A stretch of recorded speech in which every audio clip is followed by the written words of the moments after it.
কম সময়তেই finger cracking কৰি বিশ্ব অভিলেখ অসমৰ ছাত্ৰৰ লণ্ডনৰ ৱৰ্ল্ড ৱাইড বুকছ অফ ৰেকৰ্ডছৰ স্বীকৃতি শিৱসাগৰ জিলাৰ চাৰিং গছপুৰীয়া গাঁৱৰ সপ্তম শ্ৰেণীৰ ছাত্ৰৰ বিশ্ব অভিলেখ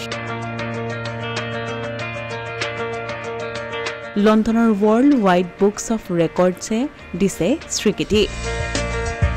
কম সময়তে আঙুলি ফুটাই অৰ্থাৎ ফিংগাৰ ক্ৰেকিং কৰি ৱৰ্ল্ড ৱাইড বুকছ অফ ৰেকৰ্ডছত নাম সন্নিবিষ্ট কৰিলে আমগুৰি ডন বস্কো হাইস্কুলৰ সপ্তম শ্ৰেণীৰ ছাত্ৰ অংশুনাভ বৰকাকতিয়ে চাৰিং গছপুৰীয়া গাঁৱৰ শিক্ষক গুণমণি বৰকাকতি আৰু অপৰূপা দত্তৰ পুত্ৰ অংশুনাভ বৰকাকতিয়ে চতুৰ্থ শ্ৰেণীৰ পৰাই আঙুলি ফুটোৱা কাৰ্য কৰি আহিছিল শেহতীয়াকৈ তেওঁ মাত্ৰ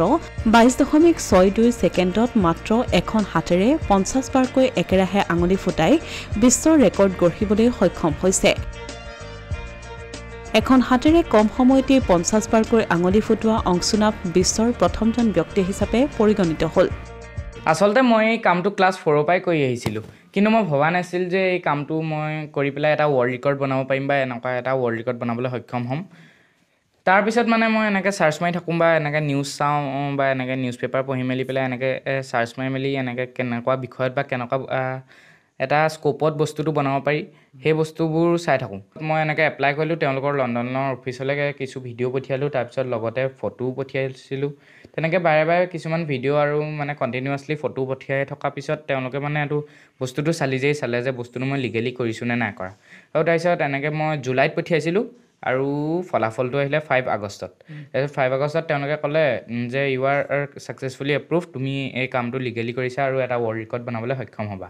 আৰু সেইটোৰ পিছতে মানে মোৰ বহুত এটা ভাল লাগিছে আৰু এটা ভাল লগা পৰিৱেশ তাৰপিছত তেওঁলোকে মোৰ এড্ৰেছ খুজিলে মই ক'ত থাকোঁ কি পিন ক'ড এনেকৈ পোষ্টেল ক'ড এনেকৈ চব খুজিলে তাৰপিছত লণ্ডনৰ পৰা এনেকৈ দিল্লীৰ পৰা এনেকৈ পোষ্টেলৰ জৰিয়তে ইয়ালৈ পঠিয়াই দিলে আৰু তাৰপিছত মই পৰহি বস্তুটো পাইছোঁ আৰু পাই পেলাই মানে বহুত এটা মানে ফূৰ্তি পৰিৱেশ আৰু বহুত ভাল লাগিছে মানে মোৰ ছেকেণ্ডত তুমি ফুটুৱাইছা মই সেই কামটো 22.62 ছেকেণ্ডত কৰিছোঁ কামটো বিশ্ব ৰেকৰ্ড গঢ়ি কেৱল জিলা আৰু ৰাজ্যখনকেই নহয় সমগ্ৰ ভাৰতবৰ্ষলৈকে গৌৰৱ কঢ়িয়াই অনা অংশুনাভৰ এই সফলতাত অঞ্চলবাসীও উৎফুল্লিত হৈ পৰিছে